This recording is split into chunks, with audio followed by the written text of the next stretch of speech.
Hi, it's Mrs F here, with my lesson on the reasons for the early unpopularity of the Weimar Republic. I'm going to be following the Edexcel specification, but you'll find that a lot of my content is also relevant to other exam boards. This is lesson 1 of 3 on the early challenges to the Weimar Republic. If you want to check out the origins of the Weimar Republic, look for my first 2 videos that I created. The first reason for the unpopularity of the Weimar Republic was the signing of the armistice on the 11th of November 1918. As we learned in lesson 1, the new government really didn't have much choice but to do so. There was massive unrest at home, with the Kiel Mutiny and the setting up of workers' councils across the country, and defeat was also becoming increasingly inevitable. Troops and money was running out. The entry of 2 million US troops from 1917 onwards had made the Allies much stronger. From August 1918, the German army was in retreat, and its defensive fortification, the Hindenburg Line, had been breached. But even though the government had little choice but to sign the armistice, starting the new republic with a surrender was not really a good start. The second reason for the early unpopularity of the Weimar Republic was the Dolchstoß, or stabbed in the back myth.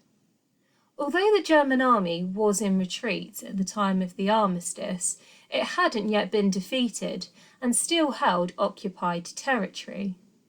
It was this that allowed the myth to emerge that the German army had been betrayed by politicians, stabbed in the back by them, and these politicians were nicknamed the November Criminals. When Field Marshal Hindenburg was called to an inquiry into the disastrous peace treaty, he said, "The German army was stabbed in the back. No blame is to be attached to the sound corps of the army. It is perfectly clear on whom the blame rests." And by this, he was referring to the politicians who signed the armistice. A third reason for the unpopularity of the Weimar Republic was because it signed the hugely hated Treaty of Versailles, even though, once again, they didn't really have much choice in the matter. German people were expecting to be treated fairly in the peace negotiations because they'd done what the Allies had asked and elected a democratic government. They were therefore hugely shocked when the Allies refused to allow any German representatives to join in the treaty discussions. They were bitterly opposed to the terms of the treaty, and although they asked for concessions, all of them were refused. In fact, they were told to sign in 5 days or be invaded. The government hated the terms of the treaty so much that it refused, and actually many of the politicians resigned. However, the president at the time, Ebert, asked Hindenburg, yes, the man we've heard about already, who blamed the Weimar politicians for the armistice, he actually told Ebert that in the event of a resumption of hostilities, we can defend our frontiers in the east. In the west, however, we can scarcely count on being able to withstand a serious offensive. The success of the operation as a whole is very doubtful. So with this advice from Field Marshal Hindenburg, Ebert decided to form a new government who were prepared to sign the treaty, and he got a message to the Allies just in time for the deadline. One of the most hated aspects of the Treaty of Versailles was Article 231, which stated that Germany was responsible for starting the war. German people felt that the blame should be shared. They were especially upset because by accepting the blame, They were also expected to pay for all the damages that were caused during World War I, and their economy was already in tatters. The military terms of the Treaty of Versailles were a particular cause of resentment. Their army was reduced to 100,000 men, their navy limited to 6 battleships, they weren't allowed any submarines or an air force, and the Rhineland, which is an area of Germany on the border with France, was demilitarized, meaning that no German soldiers were allowed in, but Allied troops were stationed there until 1930. These military terms were particularly hated because the army had been a massive symbol of German pride, and an army of 100,000 men seemed particularly small, given that in 1914, before the war had even broken out, Germany had an army of 2.2 million soldiers.